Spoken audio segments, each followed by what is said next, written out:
Well, yesterday we completed this chapter, Rebirth. And if you remember, we had ended with this idea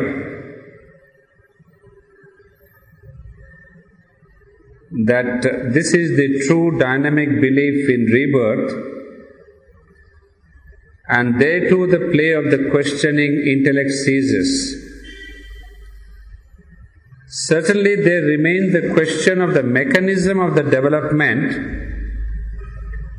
and of the laws of rebirth, where the intellect and its inquiries and generalizations can still have some play. Now, I had indicated that we will take up this question of the mechanism, and I find that very well explained in the subsequent chapters called Rebirth and Karma. Of course, there is a whole section on karma, and I think we don't have time for going through the theory of karma, and as it is, we are not concentrating on the theory of karma. But rebirth and karma are again inseparable, and this chapter also brings to the front another inseparable idea that goes with the concept of rebirth. Yesterday's class we said the most important idea connected with rebirth is the question of the soul's evolution. If we do not understand or accept this concept of the evolution of the soul, then the theory of rebirth has no place. And now we come to another section that is there only this individual rebirth? Because if there is a rebirth of the individual, then is it purely a question of the soul deciding what experience it wants and then what kind of a growth it wants and what does it want to express in its life? Then what happens to this kshetra, the earth, where the soul comes to take its birth? Does it have any role? Does it have any influence? Does it have any say in the soul's decision? Now it is in answer to this role of the kshetra that we come to the theory of karma. Because after all, the soul is manifesting in a preordained manifestation called earth. And so if the soul is taking birth on this earth, the earth itself should have some kind of a say. And that is what we can call karma. And again, it is not just individual karma. There are different levels of karma. The individual karma, the community or group karma, there's a nation karma, and there's a karma of humanity.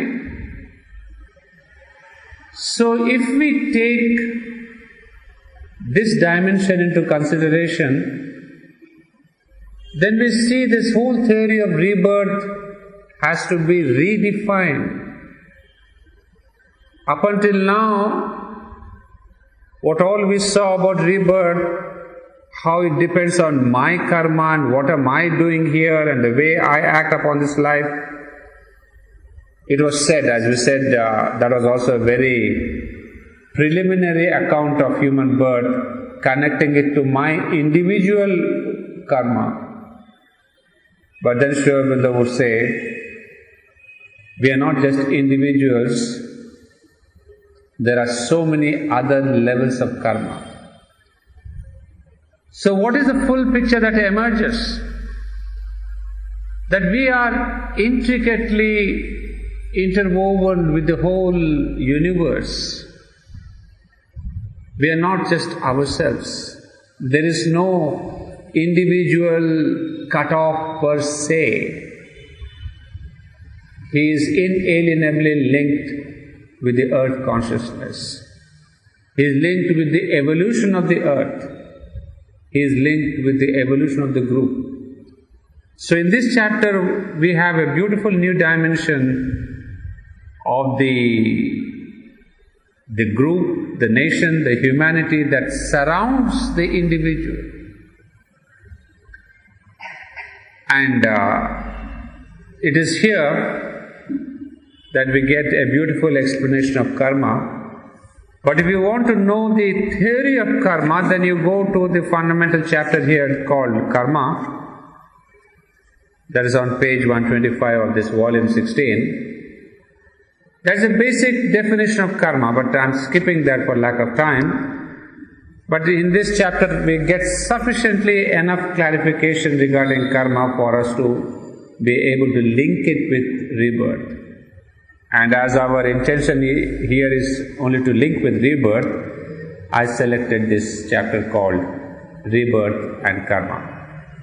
That's on page 153. The ancient idea of karma was inseparably connected with the belief in the soul's continual rebirth in new bodies.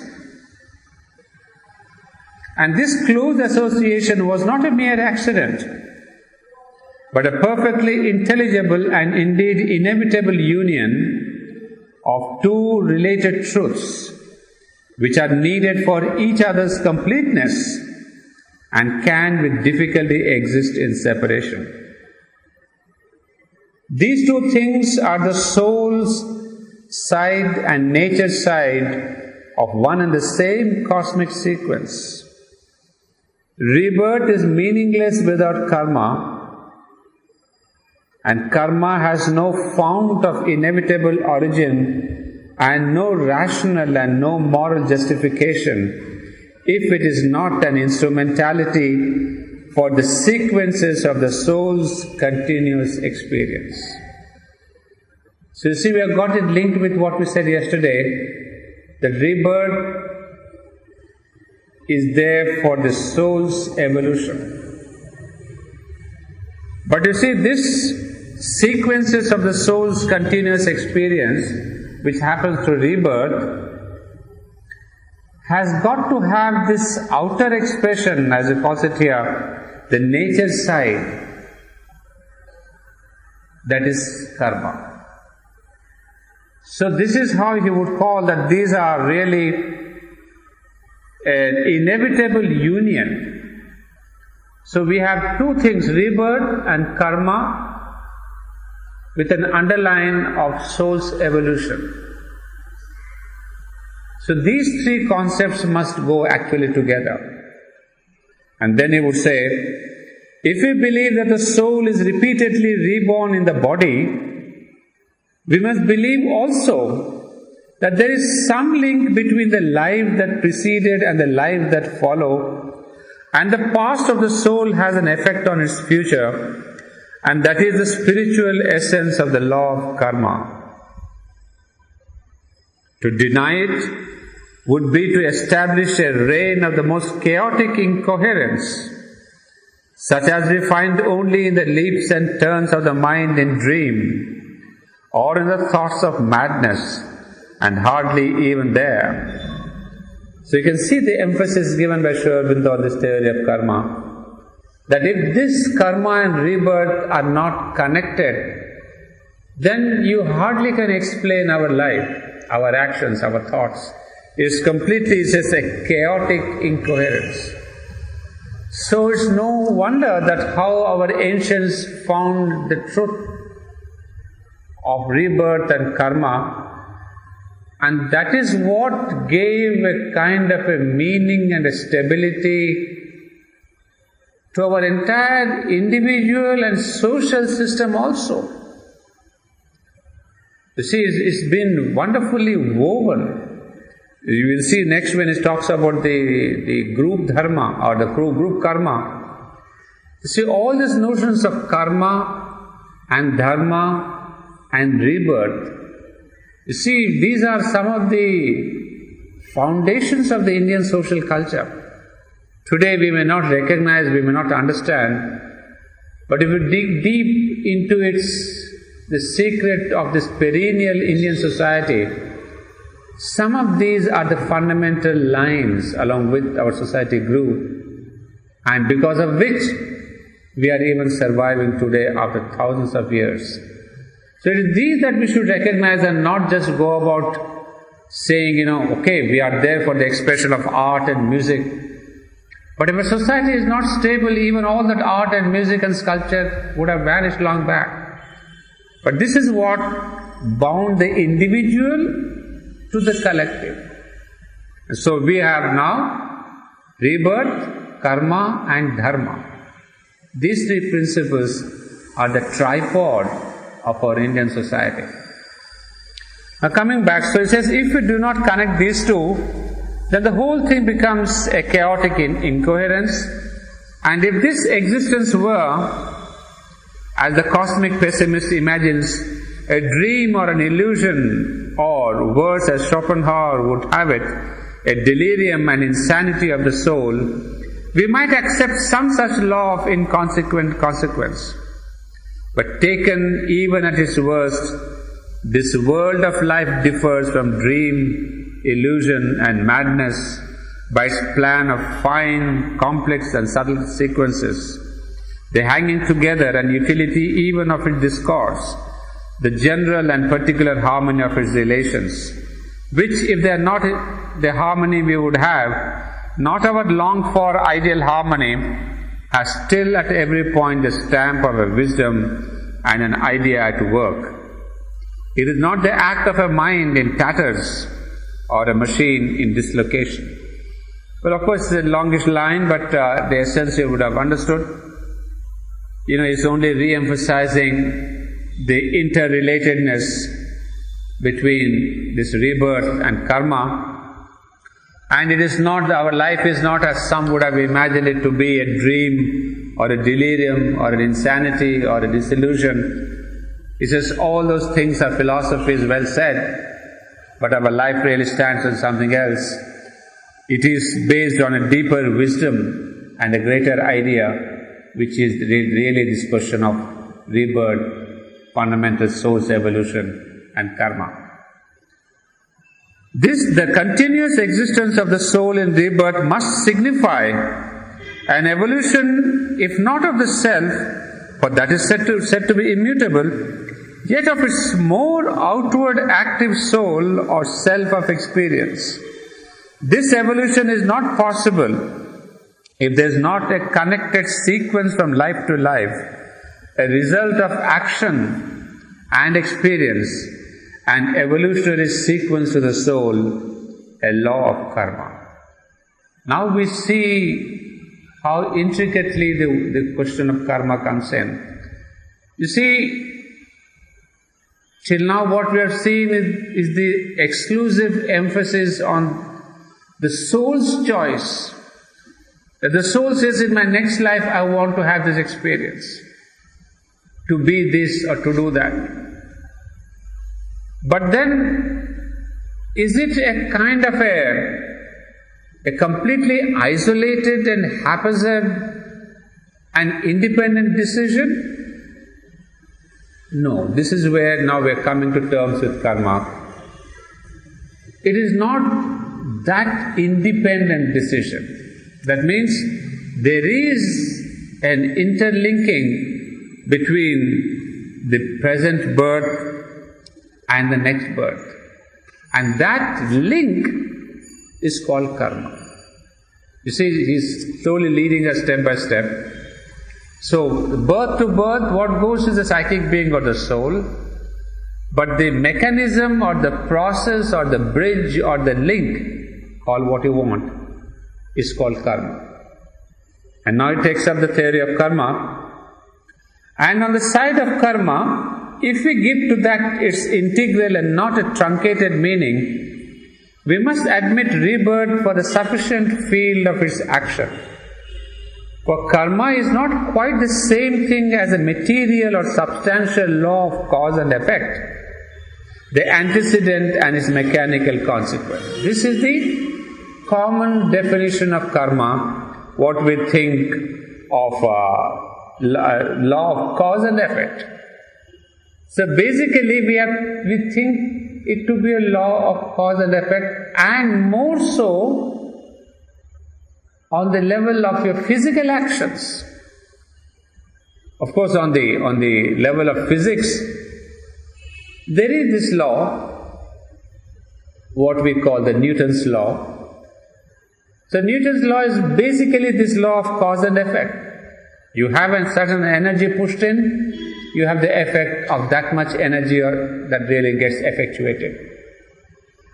But that is what we think, that either is a law of cause and effect or an antecedent and a consequence. So this is what we have understood. But he says, that would perfectly admit of a karma which would be carried on in time, and the results come with certainty in their proper place, their just degree by a working out of the balance of forces, but need not in any way touch the human originator, who might have passed away from the scene by the time the result of his acts got into manifestation. If you remember, we were given this same argument before, that you see, if I, for example, push this bottle, I have put in certain energy, and I see the result of this energy. When I push it, it goes by 3 inches forward. So that means this effect depends on the cause, that is my pushing, and it depends on how much energy I put into this push. If I put greater energy, then the effect will be much more. But what is the argument here? That I am able to be the cause and also see the effect. But in karma, it doesn't happen. You see, many times, in fact most of the times, what I do today, it results in something, the results of my action of today are seen perhaps in my next birth. When my soul comes with a new body. So what Sri Aurobindo is saying, that most of the time, but need not in any way touch the human originator who might have passed away from the scene. From the scene means not only of this birth to the next birth, but I remember Mother explaining us that even sometimes when you have prayers, you have prayed for something, the result doesn't come in your expected time. You even forget about it. But then later, sometime in life, it comes back, or it comes then. Suddenly you feel, hey, I never even thought of that. But she says, no, you had prayed long time back. And its effect is coming at a time perhaps when you have changed, when you don't remember. At that time you may feel it as a grace. But then the mother would say, you had yourself prayed for that. So you see, and sometimes it can also happen, I think there was recently a case, when for a crime you did 10 years back, you are punished now. And maybe within these 10 years you have completely changed your consciousness, your life pattern, your beliefs, your whole modus operandi, your whole style of living, your own level of living. But that can catch up with you even after 10 years or 15 years. So what Sri Aurobindo is telling is, this is what happens if it is a purely a mechanical nature of effect, of cause and effect. When will the effect come? We don't know when. It could be next birth, next year, 20 years later, any time. So he says, a mechanical nature could well visit the sins of the fathers not on them, but on the fourth or the 400th generation, as indeed this physical nature does, and no objection of injustice or any other mental or moral objection could rise. For the only justice or reason of a mechanism is that it shall work according to the law of its structure and the fixed eventuality of its force in action. So you see here, is telling us the possibility that it could be on the 4th or the 400th generation. And he's writing all this because he will lead us to this idea of the group karma. That means what a collectivity does. I mean, its results can come back to the collectivity or for the group even after 10 years or 15 years or 4th generation, or of course he gives us an extreme case of a 400th generation. But this long 400th generation, etc., does actually apply in the case of a nation. You know, that is why we have to see who are the leaders of a nation, because what they do today, it may really come up after 100 years or 200 years or 400 years. So there is a long-term karma also. So here we say we cannot demand from it a mind or a moral equity or any kind of superphysical responsibility. The universal energy grinds out inconsciently its effects, and individuals are only fortuitous and subordinate means of its workings. The soul itself, if there is a soul, makes only a part of the mechanism of nature, exists not for itself, but as a utility for her business. Well, as I told you right in the beginning, in this chapter, he takes more the view of a universal collectivity. What happens on the group karma, on a collectivity, on a nation karma, etc. But he's taking the largest view of nature herself, what he calls here the structure, the mechanism of nature, the universal energy. So in brief, if I have to repeat this idea, that there is a universal mechanism where there is no injustice, but there is a time span. And so whatever energies we put into today on the individual level, collective level, nation level, is bound to reap its harvest, but depending on what time. And that time could be anything, maybe not even relevant to the individual. And in this cosmic injustice, or in this cosmic movement, these individuals are only tools. So you see, it changes considerably our idea of rebirth. It's not, as we said previously, just what I do and my karma is there, my individual birth is there, next life I say, I want to be a poet, next life. It's not that. Because after all these individuals make the contents of the universal energy. So he even uses the word that these souls are a utility for her business.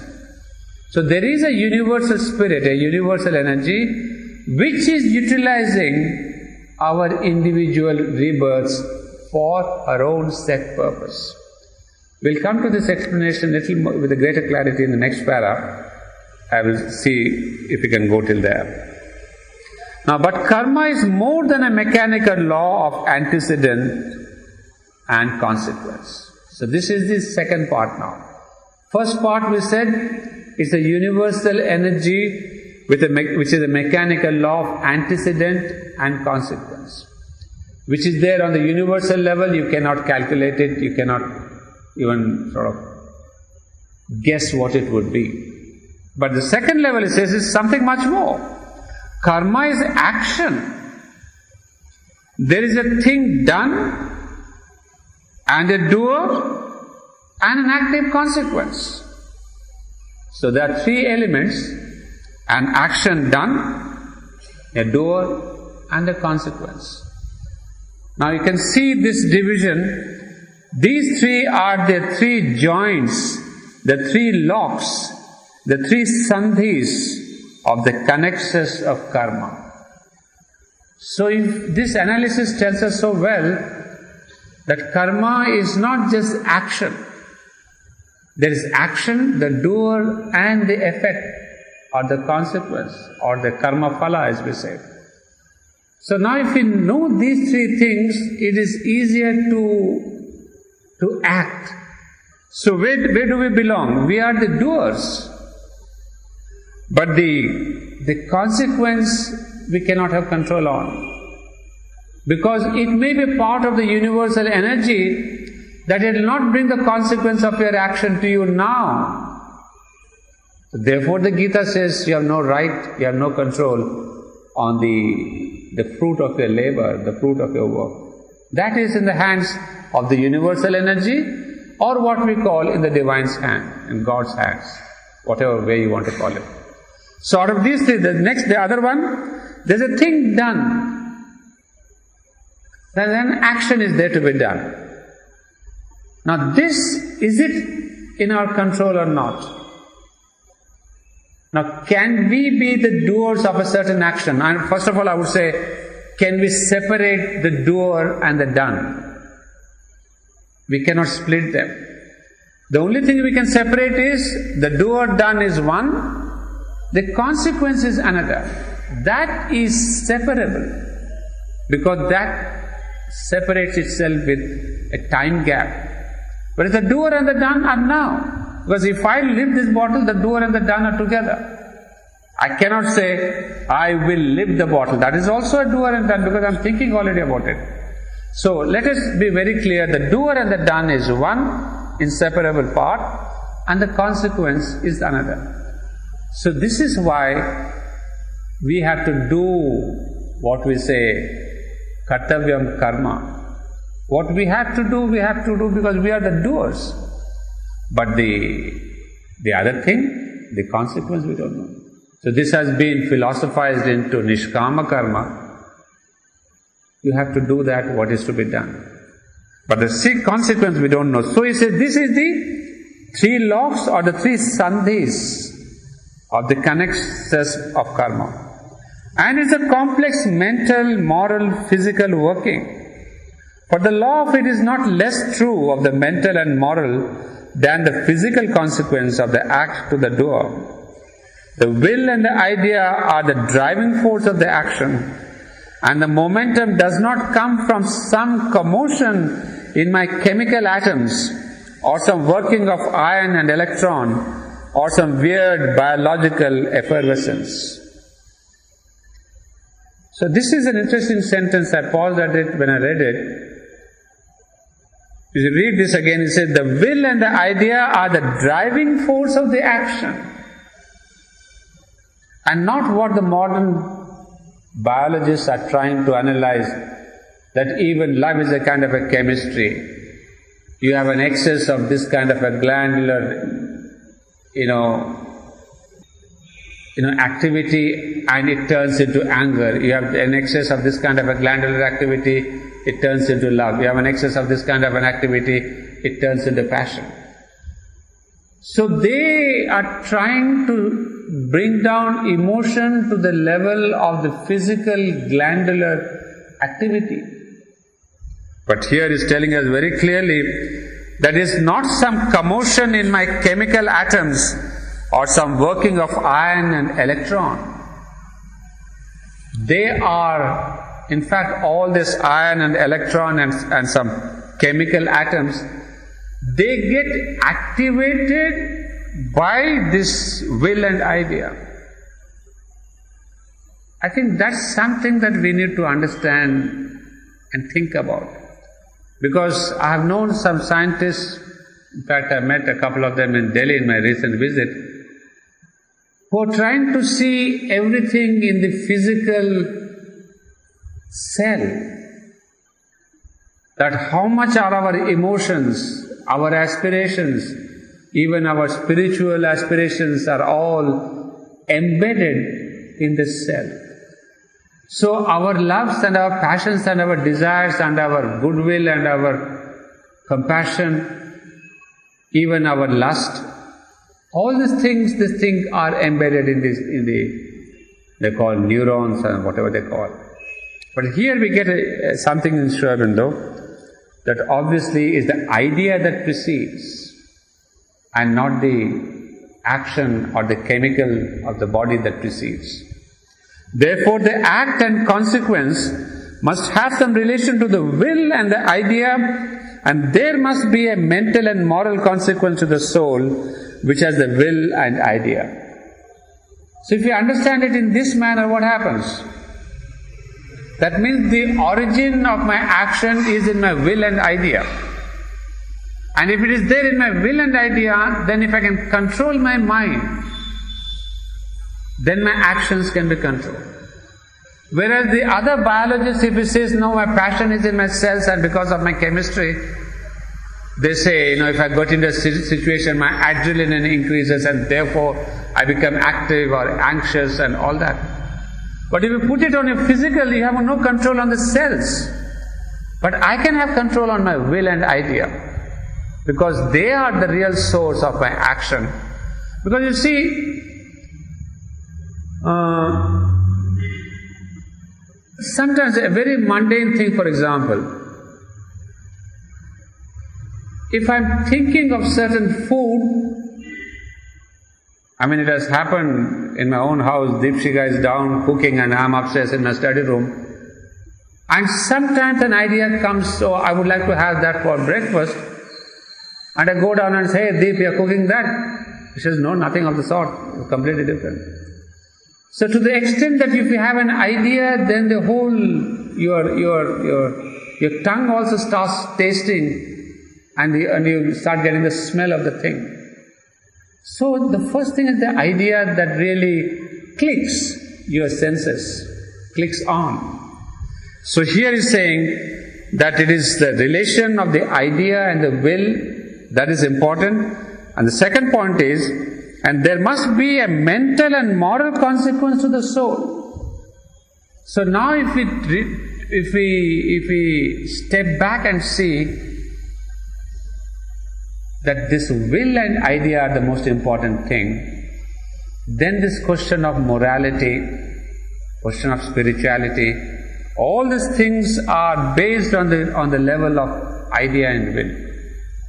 So why we are Sri Aurobindo is, in fact, the small para there, emphasizing on this will and idea, is that we normally think karma to be an action. But on the contrary, karma begins with your will and idea, and it results in an action. So we should not judge saying, oh, I've done something wrong. But you have to say, I have thought something wrong first. I willed something wrong first. The idea of something wrong first. Next step, you regress one more step. Where does it lead to? That your consciousness was something low, by which you thought wrongly, you wished something wrong, you had an idea which is in the dark level. So that is, if you go down, it is a consciousness.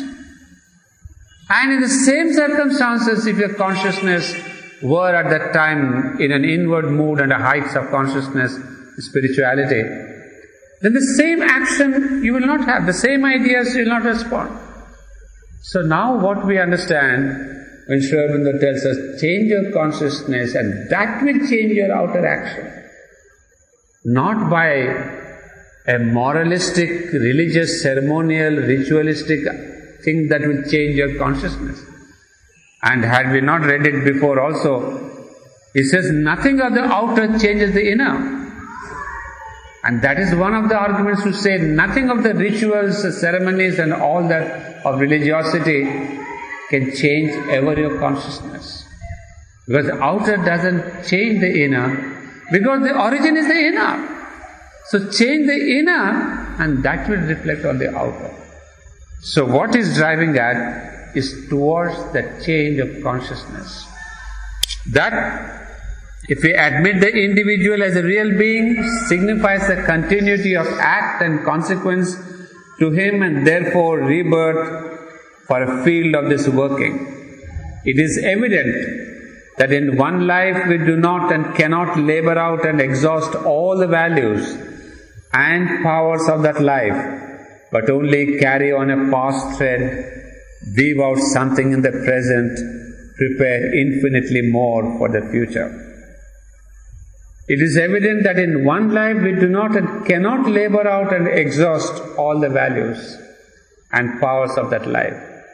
Obviously, in one life we have so many ideas, so much wanting to do, we cannot labor out. There's no space, there's no time. Because whatever we will, if we have to effectuate that, there's always the play of time. Is it only time? No. There is the other, there is the outer, there is the group, there is the collectivity. So this is what we come to in the next para, that we have to consider the other. So this chapter I found so very beautiful because of this dimension that he adds. And Sri Aurobindo, as we know, is always this dual dimension, the individual and the collective, the individual and the group. So he will never take you in an isolated manner, because on reading this I understood that had we just left with the previous chapter of Rebirth, the whole focus would have been on my individualistic life. That I have to live this way, I have to go this way, then irrespective of the collectivity. I may even denounce the collectivity and get into a shell and say, no, I must have a spiritual life, I must have a concentrated life. But here it tells us, sorry, you are not alone. There's a whole world behind you. This consequence of rebirth would not follow from the very nature of karma if there were only an all-soul of the universe. For then it would be that which is carrying on in myriads of forms is past, working out some present result, spinning yarn of karma for a future weft of consequence. So now we are going to get into this, again, the universal all-soul. So what he is telling us in this para would be that actually the individual is only an expression of this all-soul. And this all-soul, which is what? Spinning yarn of karma for a future weft of consequence, working out some present result, and it has worked out in the forms of the past. That means it only shows us there is this universal consciousness which is constantly planning, executing, utilizing some of these individuals in its universal plan. It is the all-soul which would be the originator, would upbear the force of the act, would receive and exhaust or again take up for further uses the returning force of the consequence. You see, I think this is, of course, a lot of research needs to be done, historical research can be done on these ideas. Because when Sri Aurobindo is telling us returning force of the consequence, I mean, that's what he means. Even in history we have seen, for example, if a poet in his own lifetime may not be very popular or may not have reached so much the public, maybe sometimes the public has rejected him, but a century or two later, then that positive energy and the new ideas, they come back. And they come back with a greater vengeance. I mean, even in history, why take our own simple example of the mother? I mean, when she was an Egyptian queen, she wanted to bring in a beautiful temple for the supreme sun god. She even attempted one big temple there. But that was a kind of a seed idea of a sun god, of a single god, of a transcendent Godhead. But within a generation or two, the whole temple was desecrated. Her law, her rule was completely out. I mean, of course, whatever the remnant there were there. But you see, centuries later, again the mother comes back, brings out the same idea of the sun god, but this time it is the supramental Godhead. Brings out the same idea of the temple, but this time it's the Matri Mandir. So you see, sometimes these seed ideas that are being worked out, they come out generations and centuries later. So this is the consequence. So in a way, what happens? What do we learn from this? That we should put in our positive energy, even if the world, the society, the community is against you at that time. Because this is the normal argument that we have. We say, oh, the whole system is bad. How can one man change the system? But do we not have the beautiful example of Sri Aurobindo's accepting the Cripps proposal and then telling, I knew it would be rejected and still I have to do my Nishkama Karma. These are not his words, don't quote me like that, but this is the meaning. That the right thing ought to be done, which has to be done. Because that creates this positive energy and later it will bear its fruit in the time space. So if we want to do something right and good in spite of the community and the society, we should go ahead. We may not be able to see its fruit even in our own life, but the goodness, the positiveness, the rightness of spiritual vibration will hold its ground. And so you would say, nothing essential would depend on its doing all these things through the same individual mask of its being.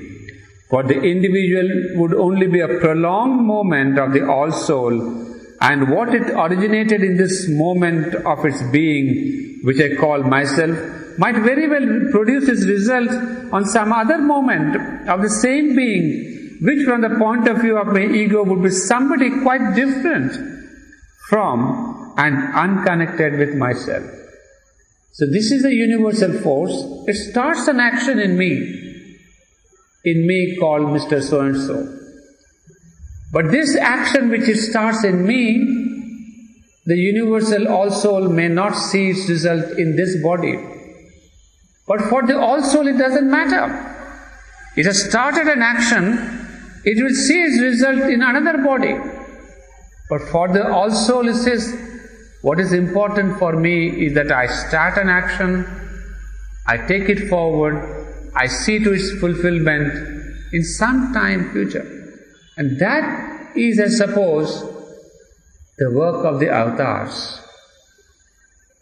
They perhaps don't come in the moment needed. They come at a point and put a seed idea, a seed consciousness. Through an individual, the all-soul, the transcendent soul manifests a consciousness, an idea. And then there is a seeding time. There's got to be a perfect rain, there's got to be a perfect sun. There's got to be moments, there could be storm, there could be anything. But the seed sown by the avatar comes out much later. And that is really the opportune time. But somehow, with the coming of Mother and Sri Aurobindo, that seed time and the flowering time are not completely together, but still it is not a dormant seed. It is not a seed that's lain too deep into earth. It has been lain in their own lifetime. They have put the seed deep into earth, and in their own lifetime it sprouted. And that is why I understand what Sri Aurobindo called the hour of God. He says, now this seed is sprouting in our own lifetime. Lifetimes, imagine, is not 2000 years later or 500 years later. So he said, this is the hour of God, this is the sprouting time, where little effort can really give you large consequences. Great results, he calls. So this is the time where little effort can end up in great results, because it is the seed time, it is the sprouting time of the seed of Sri Aurobindo's consciousness. And now you apply this to the whole world sequence, world consequences. They're all nothing but the seed is breaking this hard crust of the earth. So this entire resistance, what was under the earth is bursting out. And all the darkness, all the muck, all the victimization, all the violence, all the dirt is coming through. So, because I was deeply concerned with this, has the hour of God stopped ticking with the passing away of the mothers? And long after I went to Nolini and asked him, Nolnida, he said, no, the hour is still ticking. It's there. So this is the hour when we have to make a little effort. And a little effort towards that central aspiration. Because later on we can achieve all the external crowns on our head. But for the inner realization, this sprouting time is the most important. Later on, we have to put in maybe 100 times the greater effort, even for the spiritual aspiration, and to say, Ma, I love you. That's why today youngsters, even though they have not seen the mother, can have this aspiration, because this is the sprouting time. But 50 years later, 100 years later, maybe the hour of God may become a little more silent, because obviously their physical presence, the aura of their light is magnificently around. So when Nolnida told me about that, I was greatly relieved, because there was a kind of a little fright and anxiety in me that has it ended.